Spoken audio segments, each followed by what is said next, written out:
Welcome back to the TheoristCast. My name is Lucid. And I'm PopBot.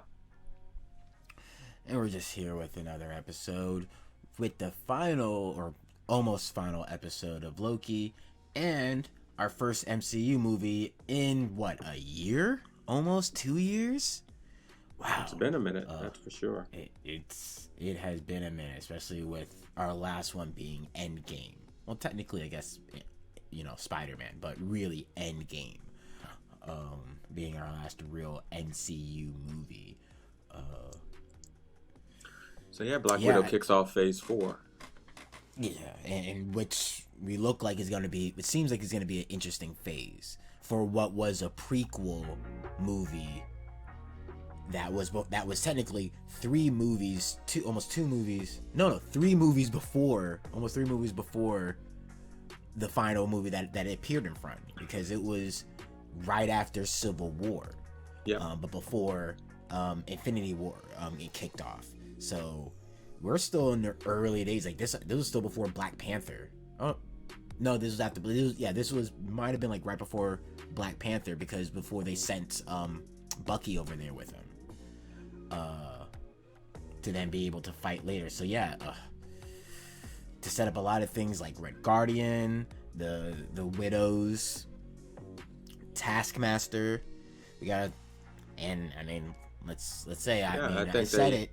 Use this as a vehicle to introduce a lot of characters into Marvel Phase 4, and I agree that I believe you're right with your theory that they are going to be working on creating a Dark Avengers. It definitely looks like that for all of you who saw the end scene of Black Widow.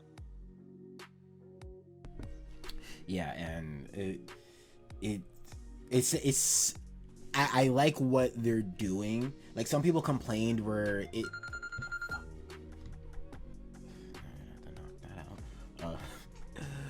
some people complained, I heard complain about how it just kind of felt like a big marketing ploy for their Disney Plus show, Hawkeye, which to me, it just, all I saw was something that they refused to do before, which was integrate the TV shows deeply into the movies and the movies into the shows. It was always, as we talked before, with Agents of S.H.I.E.L.D., it was always a one-way street. S.H.I.E.L.D. referenced the movies, but the movies will never reference S.H.I.E.L.D. They never referenced the fact that Coulson came back to life. No one's ever mentioned that in the MCU, or at least in the movie MCU. So, which is ridiculous, but I'm sure they have their reasons. It makes me wonder if that's part of, like, are they going to retcon that? Is that one of the things that indicates that S.H.I.E.L.D. is not going to, well, how they say S.H.I.E.L.D. is not going to be canon, right? Is Phil Coulson going to just stay dead, right? And they're not going to go through everything they did, which is a shame, because that series itself was really good. It was a good series for not being really that tied to the MCU, especially when you compare it to, like, some of the Netflix shows we got, right? Or even its kind of companion show, or later on in the Inhumans, which no one liked really, right? Oh my God, that was there and gone. Did you watch the Inhumans? I've watched like some scenes, and I was like, I was watching Agents. I'm like, I like the Inhumans I'm getting. I don't want this to taint it. Yeah. I watched all of episode 1, but it was very poorly done. Couldn't take it. I couldn't watch the rest. It definitely didn't last long. Right. So, in Agents of S.H.I.E.L.D., they finished that show. It was, they got their finish. Because it wasn't a bad show. It was well done. But with so what are your theories outside of Dark Avengers for Black Widow? For Black Widow, it really not much. It was very straightforward.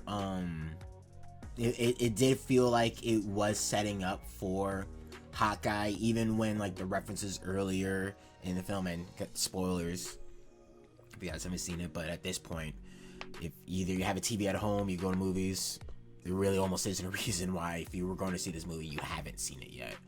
I mean, not everyone, of course, but there are special circumstances, but just Hawkeye, right? Like, what bullets do that? Not bullets, arrows, right? And it seems like there was a lot of talk about Clint, even though he was not in the movie at all. And the only time we saw his face was in a picture at the end, all right, to set up that White Widow is going to be the villain of the Hawkeye series. Not so much a theory, since it was very much like, hey, it was the same as though White Widow or Yelena is going to be back in the next movie, right? Like how they used to do back in the day and tell us Iron Man will return in Iron Man 2. We knew what was going to happen, so it's not really a theory. This wasn't really it didn't set up as much as I thought we're going to. Like I said, outside of Dark Avengers, because the only other theory I do have about it is Talbot, not Talbot. I'm thinking Shield again. Thunderbolt Ross, right, and how she made fun of him, how sickly he looked, right, in his triple bypass. Sounds like he needs procedures. Sound like he's, not doing too hot. And it sounds like a great way to lead into AIM experimenting on him, turning him into the Red Hulk. Yeah, to keep him alive. I agree with all of that. I think those are all good points. I also think that that they, based on the actors that they chose to play Red Savior and Melina, Red Guardian, I'm sorry, Red Guardian and Melina, I think those are going to be permanent additions to the next phase, right? Those are pretty big actors, and those are pretty important characters, and also Antonia, right? Taskmaster. She is also a pretty big actor, right? And I think they're going to keep her. Yeah. It's hard to say that she's been around for a minute. It's hard to say if she's an up-and-comer. She doesn't have as many big movies in America as she does in Europe. But, Olga Kurylenko, she's not a nobody, right? She's not a... Yeah, I want to say so much, but when you compare it to, like, especially this point where it's like, look at the Eternals, right? And you have Angelina Jolie, right? You're like, Brian, and then you have Brian T, where it's like, I forgot his whole name, but Brian T from Atlanta, right? Where you Kumail Nanjiani, right? You have people where you're like, oh, we know who you are. The fact that you recognized we had in our previous conversation on Fair how you knew that woman was Taskmaster was going to be a woman, and it was probably going to be her because you recognized her name in the top billing, completely went over my head because I had no idea who this woman was. All right, if I would saw her name, I could have easily thought she was Yelena, right, before I realized right what the actress's name was, right, because I didn't know who she was. So, and even though like I have seen her, like I think you mentioned, like she was in Midsommar. So yeah, when you mentioned, I'm like, oh yeah, I remember her face there, but I don't remember her name. So that's kind of where I consider that when you're coming into the MCU like that, you're either coming in sort of as somebody already, or you're coming in as like what would be an up and comer to then be a somebody, right? Mm-hmm. Like Jeremy Renner had his movies, had his time, but it was like Jeremy Renner is Jeremy Renner now because he's Hawkeye, right? The guy with the arrows. I didn't know who he. And even then, even worse, I did actually know who he was because I've seen his movie. I've seen him in 28 Weeks Later, right? But again, over my head. But now, if I see him anything after, I'm like, oh, Jeremy Renner, Hawkeye. Even though I knew him from that military dude in 28 Weeks Later before that. I'm not sure that was his breakthrough role, but again, that's a different conversation, right? But I wouldn't say, but I don't. But I think there's a difference in, especially with the age of cinema, with the power of franchises now, there is a difference in, I think, say breakthrough, being your breakthrough role and being recognizable. All right. I think the Hurt Locker made him recognizable. I mean, that's just my opinion, right. But... See what I mean, right? Like, right, the Hurt Locker. He was in the Hurt Locker, right? But even then, the Hurt Locker felt like to me, that was his breakthrough role, right? The Hawkeye made him worldwide, right? Yes, Hurt Locker did really well, but again, like, I completely forgot he was in Hurt Locker. I was like, oh yeah, right? I was like, who was the other black dude? Who was that one black dude, wasn't it? Don't tell me that was Falcon. Right? And I was like, yeah, I got you. So that's sort of what I mean. Like, the power that these movies have, almost dwarf, like, same thing with Chris Evans. Chris Evans has been in so many movies before he was Captain America. But who is he now? He's Captain America, right? Even though before that he was Human Torch. Yeah.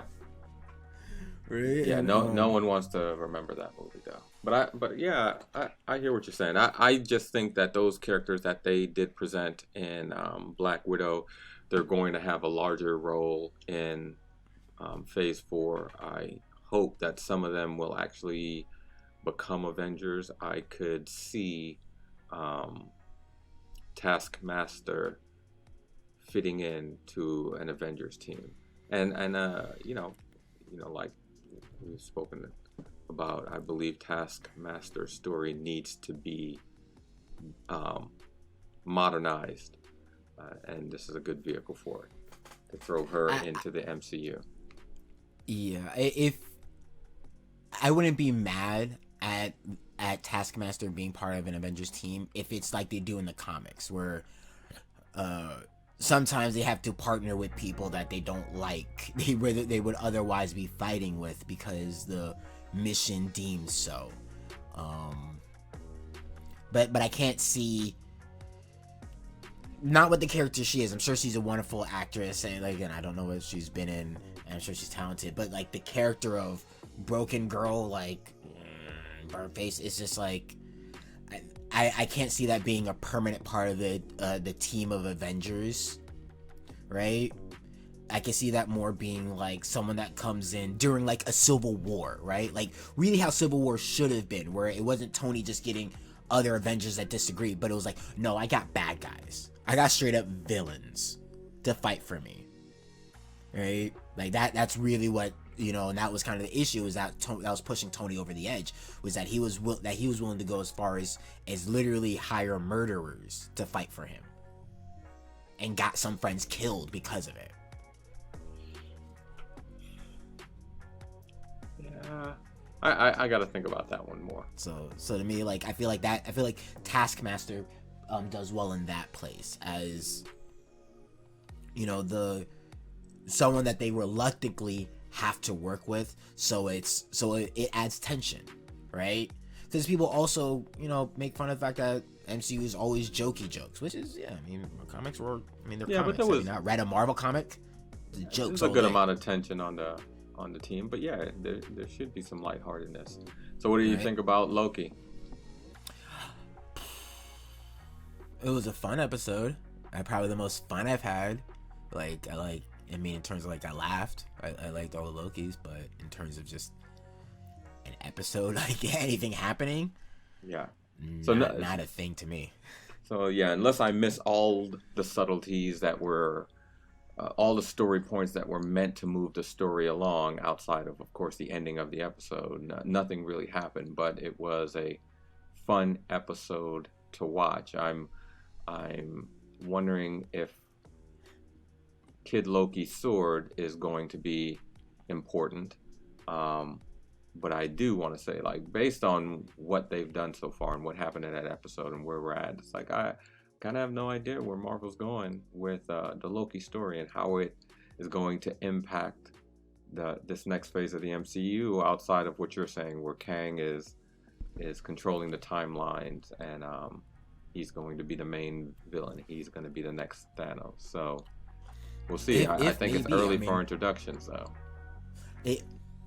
Even then, I don't even know if he can. I mean, he has the potential to maybe be a next Thanos, but I don't even know if he is, because he's going to be apparently Ant-Man and Wasp, the main villain. So he's going to be a main villain in that movie, and then a main villain in like the later movies, right? Yeah, which doesn't make sense. Don't they? We'll see. Like, unless they lose, right? But how are they going to beat him? And then we have to. getting a little too comic booky in that sense, where it's like, let's get back to real world, like ultimate universe, right, where there are like consequences. Yeah. But so it makes me wonder, I'm like, who is the big baddie for this? You know what I mean? Is it going to be Dark Avengers? Is that going to be the foe of it, right? Is it going to be the Dark Avengers? Is it going to be like Galactus, right? Because if Kang, someone who is powerful and is wide-reaching as Kang, is going to be just a villain for Ant-Man and Wasp, and we know how the MCU treats their villains. You either live long enough to be a compelling villain, to you either die a villain, or you live long enough to maybe be turned into a hero, like Loki, right? Yeah. So it's like, so unless they're turning Kang into a hero, I imagine he's going to be defeated in Ant-Man and the Wasp. Yeah, this was just it was a really interesting series as far as if I'm giving my opinion and not doing theory casting for a second, I'd definitely say that this is maybe one of the most interesting series that I'm not crazy about. Not crazy about the character Loki himself. I'm not crazy about the heroizing, if that's even a word. I might have just made that up, of a villain. And all words are made up. And I'm definitely not crazy about Loki loving Loki. Like, me loving myself, an alternate version of myself, is just like, it's a little creepy. It's like we've done. Maybe it's a different story. Maybe she's not. I think they're trying to also establish that she's not really a different version of him because she's Sylvie, but then she's like, "You're me," and I'm like, "Oh my god, it's so weird." Yeah, like you said, like the only thing I can really accept from that is really that I learned to love myself by dealing with myself for the first time. Like, for the first time as a narcissist, I've never had to deal with myself, so I appreciate me and my flaws, and I'm a bad dude. and I'm gonna embrace that, because so if especially if it's Sylvie that's giving him a change of heart and making him good, it's like, come on. I would rather Mobius be the thing that give him a change of heart, make him a good dude. I would like explore the bromance between him and Mobius. Yeah, and Mobius is easily my favorite. He's everyone's favorite long-term character here. Dude, so like they have to. The choice of Owen Wilson. Yeah, the choice of Owen Wilson was great. So they have to incorporate him into the further MCU. Like, he cannot be a throwaway for this series. It would be such a waste. And part of me feels like, because they pay attention on, like, they realize how popular he was. So it makes me feel like if any change, like, well, he might have not been big story wise, but we'll find ways to, bring him in every once in a while. Like you said, like maybe in Thor and Love and Thunder, he shows up and is like, Lady Thor. Huh. Wow. You want to get that wow. I want. We have one episode left. Do we have one episode left to get that wow? Or else it's like, what are you guys doing this whole series? As you said, it was the most conceptually interesting series that we had so far, that didn't really seem to pay off for the concept. Yeah. Whereas the other ones pay really for as simple as some of their concepts were, the stages of grief and Black Man in America, right? Representing America. Like they took off with that and went amazing directions with that. Yeah, and I think they spent more time on developing the main characters in the other two series. Again, we're well beyond theory casting, but I do not feel that they spent enough time letting us know who Sylvie is and what Sylvie is about. We're very familiar with Loki, and again, that's we got part one of the scene reason of her getting taken as a kid. Yeah, exactly. And it's not enough. I feel like I'm more familiar with Owen Wilson's character than I am with Sylvie's character, which is crazy. Yeah, in his motivations. The guy wants a jet ski. Yeah. Yeah, it wasn't jet ski. Simple as that. Yeah, we understand that Sylvie wants revenge, and that's cool, and she wants to destroy, and she has reason to want to destroy the TVA. But everyone is asking her, like, but what next? Exactly. Like, what do you plan to do when you kill God? Yeah, right? And maybe like, what is your goal after this? And I guess if I think more of it, that's been her focus since she was a child. She grew up wanting revenge and attacking them. So maybe there's not much more to her at this point. But they had this conversation about her having trysts. So it's like, come on, man, there's got to be more, right? Yeah, it's like I said, like when you say it like that, yeah, like if she's still just like I wanted a pony, and is like as a result I wanted a pony, and you're not thinking, but what about all this? I wanted a pony. Okay. Sure, she's had that one focus since she was a girl, and she was traumatized because she was kidnapped, so she didn't develop past it. Cool. Like I can sort of accept that, but that all that really tells me, especially if in Mortis or Kang or however they decide to do it at the end, she's not gonna get her revenge, right? If Kang or Mortis or whoever is who's at the end of this portal at inside that little mansion thing, right? And we're getting him in Ant-Man and the Wasp, her revenge doesn't, I don't know, like I said, I don't know where they're taking it, right? She's gonna have a change of heart, they're gonna decide, they're gonna kill someone fake maybe, Doom bought it. It's interesting, as we sit here speaking about these other series, it was pretty, I guess, straightforward what was going on in WandaVision and what was going on in Falcon and the Winter Soldier. I mean, you could see where they were going. WandaVision only, I would say WandaVision, not to hard to interrupt you, but if you read comics, because on the internet, what I realized is that if you didn't read, especially like X-Men, like House of M, all that stuff, you had no idea what, like, everyone hated the sitcom stuff. They were like, what is going on? And I'm sitting here, the first episode, I'm like, oh shit, this is about her kids. This is about when she lost her kids in the comic, and she like lost her. And remember how I was calling that even beforehand. This is House of M. She's going through grief because of what's his name, and I'm all like, she already broke reality. Right? Like I saw that from episode 1, but no one realized what that was because her powers were never explained. So no one really understood what she was capable of, what she can do, unless you read the comics and saw the trailer. You're like, oh, okay, this is a House of M situation. So she creates a fake world, right? I knew that, but like, and you would know that because you're familiar with the comic world and the story. But I'll give some people the benefit because not everyone knew or even understood that, like, why is this sitcom? What is this? I had to online, like, some friend groups in Facebook, people were complaining. I'm all like, and just simply I'm like, this is about trauma, all right? And explain, like, basically, like, if you remember what's happened up to this point, nothing good has happened to Wanda up until this point. And everyone was like, and the conversation at that thread just stopped because everyone was like, oh, okay, he's right. Right, it's about drama and then trauma, and then once the reveal happened, everyone wanted to be like, oh, see, I knew that. I was like, okay, yeah. But it was like, but not everyone realized it, especially if you weren't thinking deeply about Wanda's character up until this point, because she has always been an ancillary character. A lot of people forget that she's the reason Civil War happened, right? Because she ended up killing a bunch of people on accident. Yeah, I got you.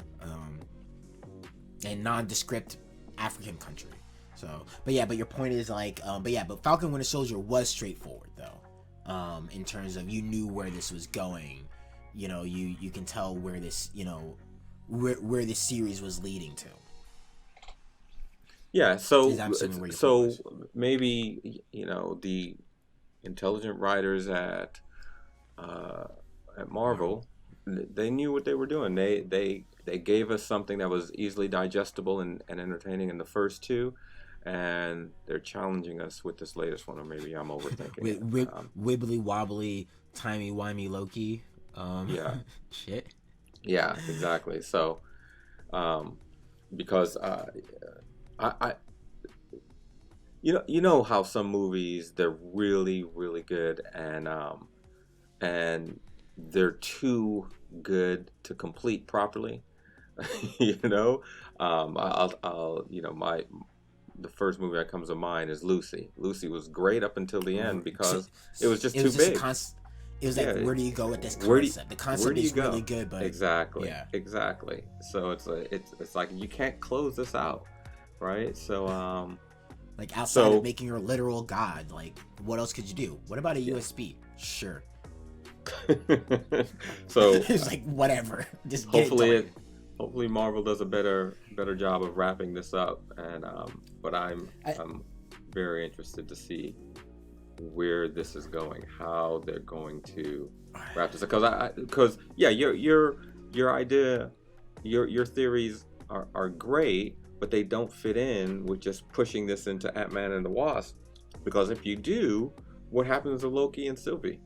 That's Right? what I'm saying. Like Are they part of the that's team kind of now? my thing about the whole. It's kind of what I feel about the whole thing. I was like, what are we doing with this series? Like, what is the Mm-hmm. point? And it's kind of in it, but it's makes sense of all the characters they get this with. It would be an Asgardian, because up until God, I'm gonna look up his name because I'm not gonna butcher it again. How do you say his name? The director of Ragnarok, Um, Taika Waititi. yeah. Right? It seems like he's the only one that really understands how to make an interesting Thor. Right? Make a Thor that just everyone loved. Right? There didn't really seem to be a whole lot of hate for this Thor. Probably because the Thor up before that wasn't much for it, but everyone in that series, it wasn't just Thor, but like Loki, everyone felt real, lived. It was compelling. They told a great story that felt good. That you felt the pain in it. Thor's pain, Loki's pain, and understood their motivation. You understood Loki's motivation for turning back and standing with Thor and Valkyrie. Yeah. So it's kind of like, I mean, I guess, yeah, if he was that busy with Love and Thunder that he couldn't work on Loki, that he couldn't do Loki, sure, right? That makes sense. Especially since TV and movies are very different commitments. God forbid doing them at the same time. Yeah, I mean, So I enjoy that they're spreading it around. I'm just, you know, it's going to be interesting seeing where they're going. They're keeping me guessing, but at the same time that they're keeping me guessing, that they're not really making me want to come back every Wednesday. There's a difference between like, because they're not breeding curiosity. They're just confusing you and not breeding curiosity, and that is a trap. Especially when you come up with these big concept shows like this, where it's the J.J. Abram box. What did he call it? Mystery box. People make fun of that, where it was just like there's nothing really there, but it's all about the mystery. And then people try to follow it, and you can either do it, a decent way where you kind of come up with, I can't remember like what movie that was, like, really, was it like Cloverfield? That was like the big reference to like the mystery box thing. Like, what is it? And then kind of like going off of that and kind of building the tension and energy and emotion through that. And then you have some people that just don't know how to do it right, and it just falls flat. Because instead of breeding curiosity, you're just confused, and you're like, what am I watching, and why should I care? And really the only reason why we are watching Loki is because we care about the MCU, and we want to be like, well, and I'll say, and I had this thought in the shower the other day where I was like, the MCU did something very. Cause I was thinking about this. I was thinking about the episode and us talking about it and how we weren't really pleased, haven't been pleased with this series, and how I'm like, they've done something that comic books almost never were able to do, and force you to consume every piece of media they put out. Yeah. It was like you like Captain America, you read Captain America. If there is a interesting story that wrapped in there, maybe a big one where you're catching, but you know, like when you have these big crossover events, Axis, Civil War, House of M, they span multiple comics. Rarely do you read every single series that ties into that, right? You read the ones that you like. You read your X-Men. You might read your You might read your Avengers that tie into it, but you might not read your Punisher story that ties into it. You might not read the Fantastic Four short one that also happens to tie into it, right? Unless you know you're really digging the story, then maybe you might bring. But really, did they really pull you out of the franchises you were about in that comic to catch up on ones that you wouldn't normally catch up on outside of this event? You get what I mean? Yeah. But now the MCU, we're it doesn't have to be an event. We'll literally consume whatever you put in front of us. Well, because we're like, what does this have to do? Yeah, but that's also because they've been consistently, except for, well, there's been a couple of exceptions, but they consistently put out good quality products. Yeah, exactly. So you may not be interested in X character, but we're all interested in being entertained, and they've consistently entertained us, right? So unlike some other series, right? So sometimes you get dropped on your head if you're watching all the Spider-Mans back to back. You may want to fight with somebody. Exactly. That or the X-Men. And you're like, what timeline are we in? Exactly. You walk out of the movie theater thinking, really? Wait, two Patrick Stewarts? Were they trying to make me mad? Was that the goal of the movie? So, you know. So, but I will say the MCU, for the most part, hasn't done that, right? Their lowest bar is still, to be honest, higher than what DC has been able to reach in cinematic. Yeah, the first Justice League was like, really? Anyways. Yeah, but yeah. Yeah. But again, it's a worry, right? It's like, you know, it's kind of crazy how you can have so much material. Like, I was just thinking about it like before the show, because I was thinking about Agents of S.H.I.E.L.D. I was thinking about like the director of Agents of S.H.I.E.L.D. I'm like, man, he made it so good. And then I was thinking about the fact that he wasn't on Mortal Kombat and how bad it made Mortal Kombat. And I was all like, oh my god, how did I get to this thought process? And how can you fuck up something where like everything's laid out for you? Oh yeah. The DC has even more history than Marvel, and they're just like, so we got Batman and Superman.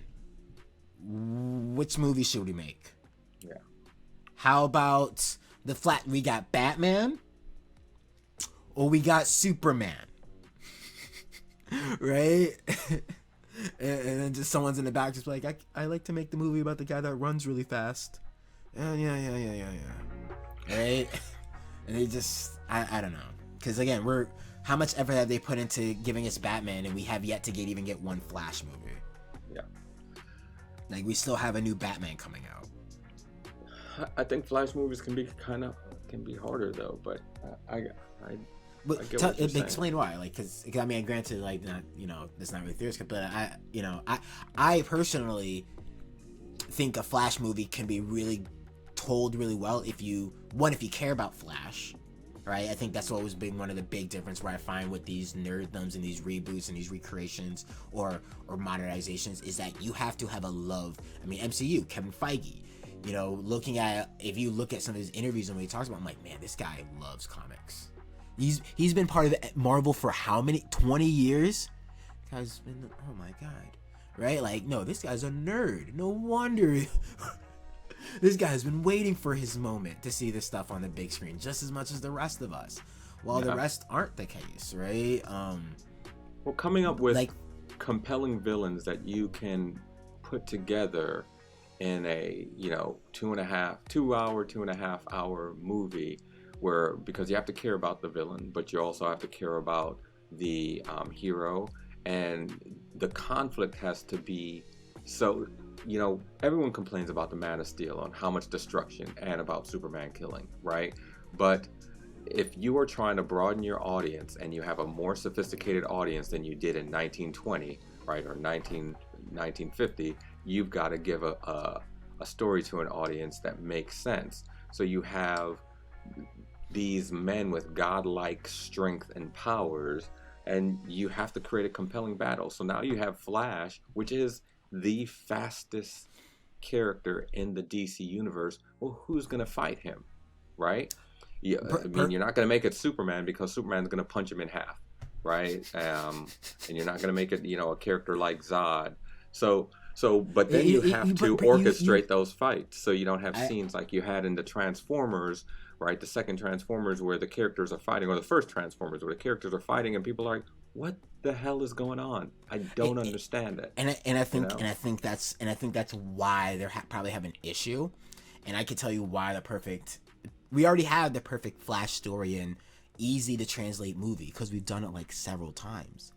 Flashpoint, right? That is one of the most not even one of the most recognizable Flash stories, but one of the most recognizable DC stories, right? But DC that's the problem with that. That's the problem with Flashpoint. It's been done really well in the comic book. It's been done pretty well in the cartoon, and so you're going to do it again in movie world, which is probably the most challenging venue for it. So the reason I would say yes is because, again, they've done it. They've done it, right? They did it on the Flash show, right? And it's not in the full extent because it's still the Flash show. So the commitment is just. I mean, the bar is lower, and the financial commitment is far lower, right? Right. So 150, 200 million to make a movie versus the $5 million they might give for the episode. Exactly. But even then, they you can tell that they tried to put that care in, even with the limitations they had. And what they did was, it's not about the fights, right? And I think that's the thing you're missing is like, they can take over, because again, the whole thing is like, the difference between the Justice League and Avengers is that, like, the Justice League are gods among men, right? Even the Bat Dude is a weird genius that doesn't seem real. You know what I mean? But they're all gods among men. But it's how do you make them compelling? Not by showing how powerful they are, but showing how vulnerable they are, right? And that's about emotionally, and that's why Flashpoint is always so good, and I think can be really done in such a great way when you have the right actor, and the right director, and you take it seriously, right? And you don't just resort to like, oh, but they're gonna be bored, so we need to have them punch things, right? But really, when you focus on the fact is, like, I mean, the story, on the fact that this, like, who can't relate to this? Who can't relate to the fact, even those that do have both living parents, who can't relate to that desire to be like, if I lost my mother, I would give anything. I would give the entire universe to get her back, right? And like, who couldn't? Well, like, unless you have, like, seriously, like, that shit of a parent, right? Where it's like, you hate them. Even then, like, abused kids still love their, abused people still love their parents, right? Because it's still your parent. Right? It's still your heroes. You're still the most important figures, right, in your life. Like, especially know that someone took them from you, right? Someone took them from you, thus also taking away your other parent. Like, because remember, he lost both parents because of this man, right? Because of the Reverse Flash. Yeah. Right. So it wasn't about fighting him. It wasn't about out punching him. Right, it was about saving his mom, and then even darker, having to give up his mother for the rest of the world. Right, that he had to go back and stop, like that scene in the Flash was like low budget. He's like, you want to tear up, you want to cry, because when you see himself and he's like, and like he's about to go stop himself, and then he sees his other version about to go like, you know, save his mother and be like, no, like kind of give him that look where it's like, you can't, and like you kind of have to sit and watch your mother die, but him also realizing like, I've done this already, and then still have to be like, who are you gonna listen to yourself? Do you give a shit, right? Are you gonna say fuck it, I'm gonna save her anyways and still bear the consequences, right? And to show like how much of a hero Barry is, right? How selfless Barry is, right? That he will still allow, you know, that he will allow his mother to die, even worse, again, in front of his own eyes, right? Just to, you know, make the world safe, right? Yeah. You know, to realize later that, like, when they set up. But we've seen it. That's the problem. Now you're going to bring it to the big screen, and you have to pull in all of the. You have to pull in those others, right? That's great for the comic book nerds and geeks, but you got to pull in everybody else to make it worthwhile for you making this $100 million movie. But again, you know that's like I said, it's beyond our scope. I just think it's very difficult. Flash would not be my first character to have a solo movie, right? He's just difficult. It's hard to do, you know. Still with me? Yeah, he's not. Batman and Superman had multiple before that. Wonder Woman had 2, right? Like Flash has barely been able to keep a director, and I think that's the issue, right? Like the Flash show is still going on, right? And because while like the people make fun of the CGI, it's not the CGI and the fights that people come for, right? It's the character, it's the relationships that Barry has, right? It's because of Barry himself, right? And the kind of character he is. And I think of anyone, right? Of anyone in the Justice League to be relatable, to bring in, to get people to care about your universe, a story on him is probably the most, right? Because yes, compared to the other, even again compared to Batman's like, well, he's super genius, right? He's this almost unworldly super genius, right? That seems to also not be able to die, as far as human as he is. While Barry he's a human that can run fast. Now, granted, can he run so fast he can break the laws of physics? Yes, super powerful. But, you know, not more powerful if someone somehow sneaks into his house while he's sleeping and shoots him before, you know, he can react, right? That bullet's still going through his body. You know, while Batman would have anticipated that someone was going to want to shoot him 3 years ago, right? It would have had had everything in the room set up, right? Had booby traps set up everywhere. So even compared to his compatriots, you know, some multiple of them, literal aliens, right? Superman, John, Martian Manhunter, some of them literal aliens, and others that actually work with aliens, like the Green Lantern. He is one of the most relatable because he's just an earthly dude, right? He's an earthly dude that literally hangs out with God sometimes, or all the time. So I think that's why those movies have had such a problem, because Superman, again, it's like, how do you make an all-powerful God compelling?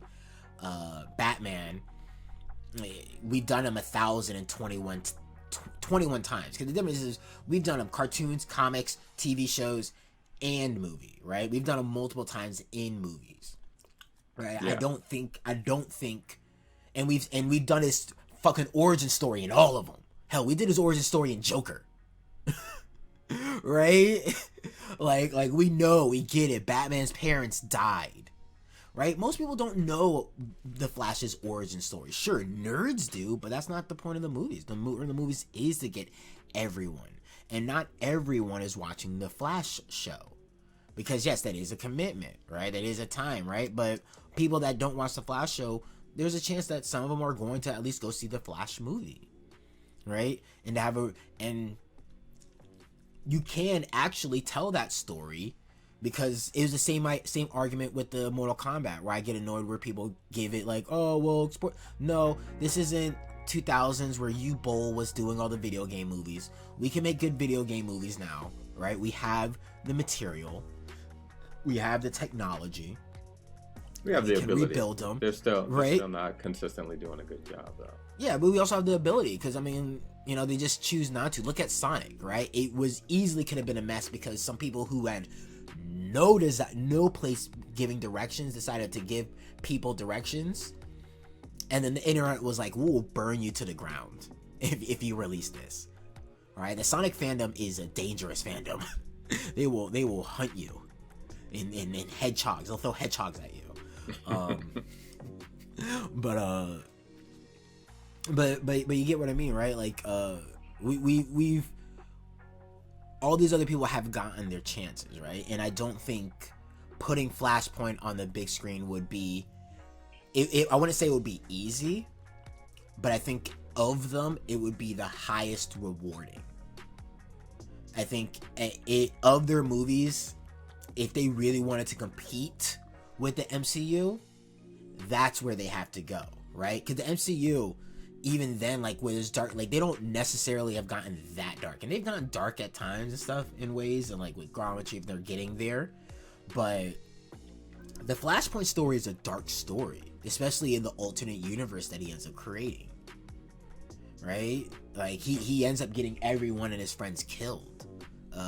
Half of them end up being evil, right? Like, it's insane, like, how much has changed.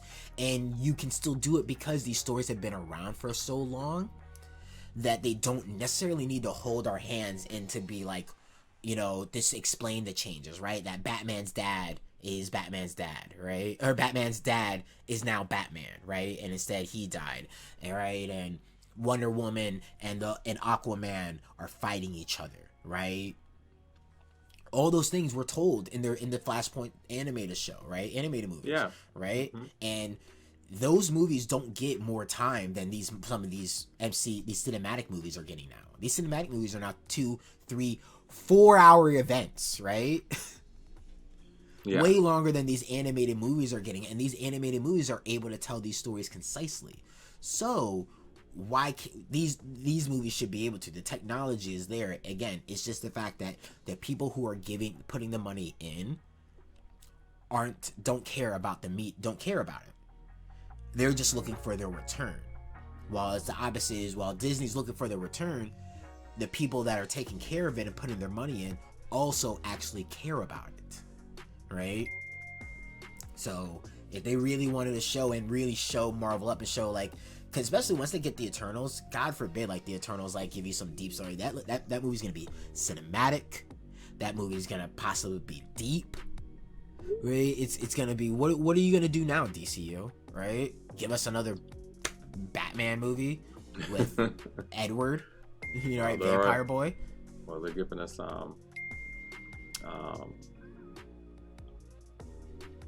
Shazam's nemesis. Jeez, name escapes. His Riddler. Huh?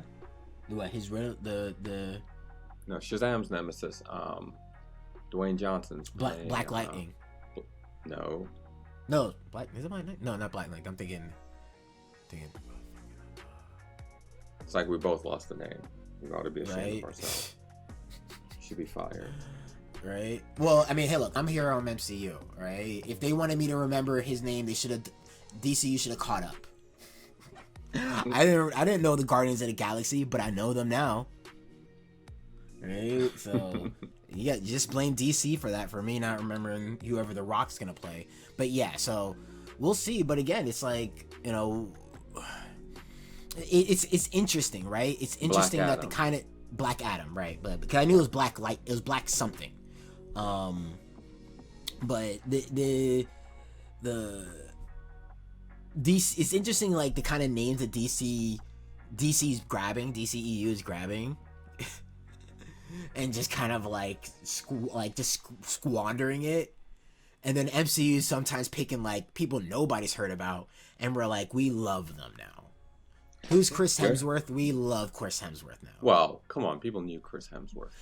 But, if you remember the articles that are being written about at the time when the first Thor movie came out, there were a lot of places where, like, you know, one movie, you know, they've only been in this movie and only been in that. That's what I mean by, like, they might have been in stuff, but nobody cared about them, right? They weren't Will Smith, right? The fact is that they were, because when I say that and they say names, they got Will Smith, they got Idris Elba for Suicide Squad, right? They got Tom Hardy, right? Like they got big name, like they got Jared Leto for the Joker, right? And then Joaquin Phoenix, right? It's like they are consistently getting these superstars, and then bro, like, kind of giving us okay movies, you know? Gotcha. I don't know, man. When you hold them side by side, like Suicide Squad, like look at that cast of Suicide Squad. I think they're trying really hard with this latest Suicide Squad. Yes, it's worth it. Why? Because they got a director, and they got a director, and they're hopefully more than the last one, with Suicide and Justice League, trusting this director to do something, you know, to do it right? Because we're getting Guardians of the Galaxy director this time, right? Yeah. But I don't know. But with that being said, you know, my theory, or not theory, but just wish theory, is that hopefully they snag Will Smith and make him Blue Marvel. I think that would be a great story for him to tell, Yeah, I got what you're saying. I'd be surprised if that happens. But, I'd be surprised, but I'm becoming less surprised considering they were able to, like I said, look at the Eternals cast.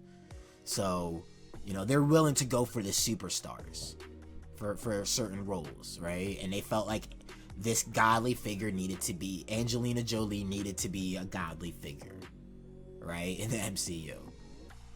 So that's what I'm saying. Like, they're, you know, they also seem to be like, well, we're gonna bring in these super, like, triple A-listers, right? We're going to give them, you know, their roles, right? We're gonna give them roles respecting of their talent, right, and their notoriety. I got you. Yeah, I got what you're saying. Yeah, it'll be interesting to see where they go. Okay. Well, yeah, but I think that's a good place to wrap up this episode. Mm-hmm. All right, so, you know, let's see what tomorrow brings with this episode of Loki, and see how if they actually can round this up and make this a decent series, at least for us. But, you know, either way, they got our money. So I'm Lucid, and I'm Popbot. We'll talk to you guys.